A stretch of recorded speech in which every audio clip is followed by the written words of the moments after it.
Boxing News Online here with Mr. Dan Birmingham, coach of Keith Thurman. Dan, bring us up to speed. The last year has been very, very busy with Keith.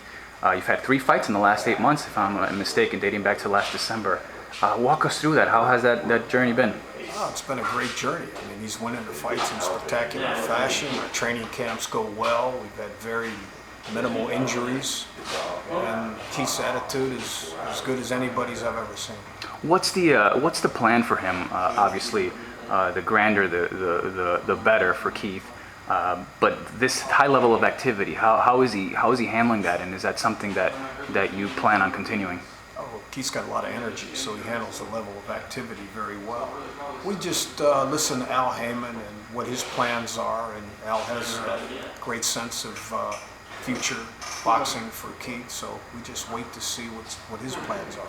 Where does Keith fit in as far as the welterweight picture worldwide is concerned? Where do you see him ranking? I believe he's the best out there. Everybody's talking about Floyd and him, but I don't think that fight's going to take place. There's a lot of big fights for Keith with Brook and Porter and other guys, so we're just sitting back right now. A lot of critics mentioned that, or were commenting, they might have spotted something in Keith's game with the fight against Collazo. Others say, hey, he just got caught with a good body shot. How do you respond to those critics? All the great fighters that stay in the game long enough get caught with shots. I mean, so what? Keith got caught with a body shot. Did he go down? No, he didn't go down. Most guys would have went down from a shot like that, but he fought it. He's tough as nails. He stayed on his feet and finished the fight in spectacular fashion, and we were happy. The Al Heyman plan obviously is the most important with regards to the big picture when it comes to Keith. But who would you like to see him fight next as far as the most intriguing matchup, the most competitive, most entertaining even? Well, let's fight one of the other champs. Let's get Brook. Let's get somebody that's got a belt.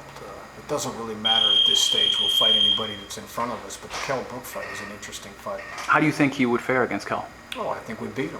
What are some of the things you see in Kel's game where you might be able to expose? Well, I think he's a good boxer, but he's kind of basic at the same time. And Keith has a lot of tricks up his sleeve with his movement, his feints. His hands are getting quicker, and we all know he can punch. So I think he's just a little quicker and a little slicker than Brook. Are you willing to go across the pond to London to meet Kel? I would go anywhere, sure. That's up to Keith, though. Understood. Another fighter from the UK, obviously, is Amir Khan. His name has been brought up. How do you see that fight going, Keith? I like that fight with Amir Khan, too. I think Keith is too strong for him. I think Keith has good boxing knowledge and be able to cut the ring off with Amir Khan because he has quick feet and quick hands. But I think in the end, Keith will corner him, trap him, and get him out of there. So you have no vested interest in Brook, no vested interest in Amir Khan. We'll have you put your analyst hat on. Who do you think would win that fight? That's hard to say. I think Amir Khan has a lot of experience, a lot of big fight experience. So I'd probably give it to him in a close fight. 20 years from now, 30 years from now, when you're looking back at your career, where do you think Keith Thurman will land? Well, since I'm 64, I'll probably be gone by then. But in the future, I think Keith could do anything he wants to do. He can become a manager, a promoter, get out of boxing, whatever he wants to do. I think he'll be good at. And looking back as far as his performance in the sport, in the history books, how do you think he will fit in? Well, he's already made history being a world champion, but I think as time goes on, because he's probably going to have several more fights, and big fights, and as he wins them, he'll climb up the ladder as far as pound for pound in history goes. Do you think there's opportunity also for Keith to move up to a super welterweight, and where do you see his cap as far as size? Do you see him competing even as high as 160? He makes weight easily. He's been down to 43 at some of his fights, so he makes weight easily. That's up to him. If he wants to move up to get a big fight, I mean, that's okay, but I think he can make 47 as long as he wants to. Dan, it's a pleasure. Anything else you want to share? Watch Keith Thurman. We got Edner Cherry, both guys on top of the game. Keith Thurman's going to surface to be a great, great, great champion.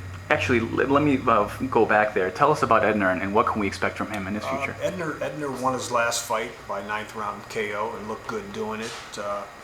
Like I said, Al Heyman has a grand plan for anybody, and I'd like to see Edner in a bigger fight, possibly a title fight soon. Dan, thank you so much. You're welcome.